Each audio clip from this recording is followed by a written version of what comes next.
Okay, it's been quite a while since I made a recipe or a video of a recipe. So what we're doing tonight is cabbage soup. That's not the cabbage soup. That's homemade marinara sauce for pasta this evening. But we're making cabbage soup. Really easy, and this is the best recipe ever. This is called my mom's cabbage soup. Anyway, what we've done is we've taken a little bit of olive oil, a couple tablespoons, and we're searing some just beef cubes in the olive oil, about a pound of beef cubes, maybe 3/4 of a pound. And we're letting those saute with a little bit of garlic, about a tablespoon of minced garlic. And then we're going to add some celery, one onion, and some carrots once the meat browns. So we're going to wait for that, and we'll be right back.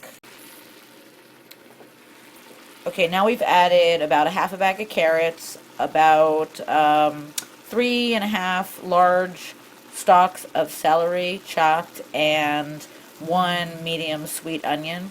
We've mixed everything. We're letting it saute. I'm going to wait till the vegetables get soft, and then I'm going to add the chopped cabbage. So I'll be back. While you're waiting for the vegetables, the onions, the carrots, the celery, and the meat to saute and get soft, you're going to chop your cabbage like this, just little pieces. And we're going to chop this entire cabbage. It's a medium to large sized cabbage, but you want to chop it kind of, well, not too teeny, but not too big.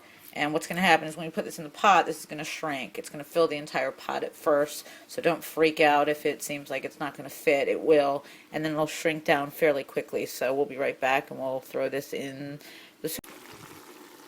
Okay, now we're going to take all of our chopped cabbage, and we're going to throw it right on top of the vegetables that are sauteing. Your heat should be on medium. On my stove, it's on 4.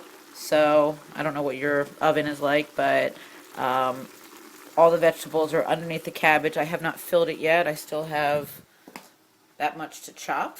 And once I chop that, I'm going to fill this in the pot. This is going to start to shrink down, and then I'm going to put the rest of the chicken broth in.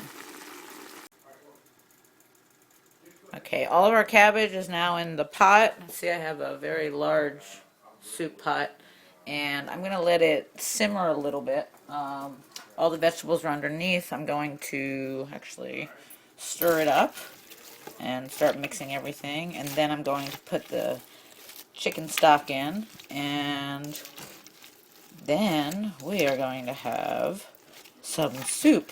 But there are a couple other steps. Once I mix all of the vegetables in with the cabbage and put the chicken stock in, then we're going to add a package of sauerkraut. Ta-da, sauerkraut.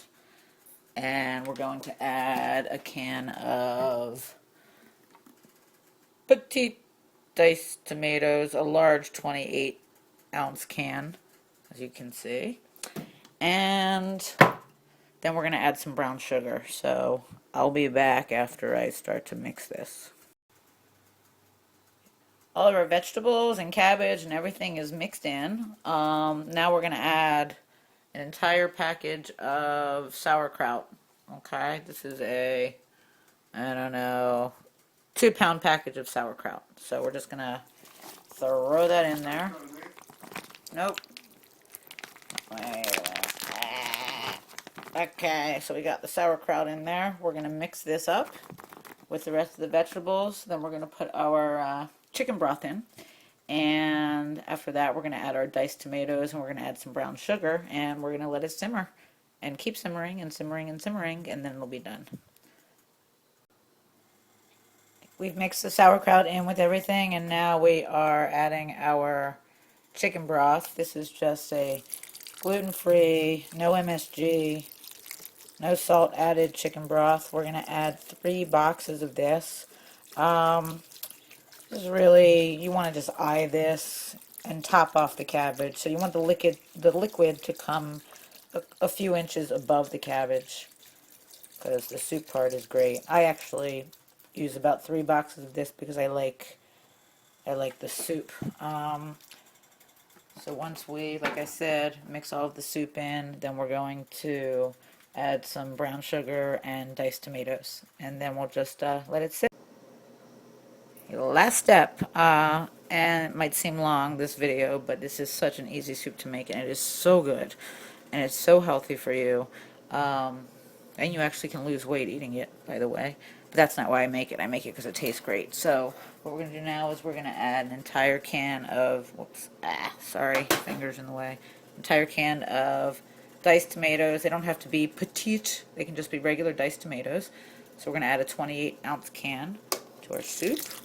And then we're going to add, now don't freak out here, but I'm going to add about a cup of brown sugar. Okay, you can start out with a half a cup, and you can always add more, but I've done this so many times I know how much I need. So we're going to just dump the brown sugar in there. Don't skip that part. You can use light brown sugar. It doesn't have to be dark brown sugar.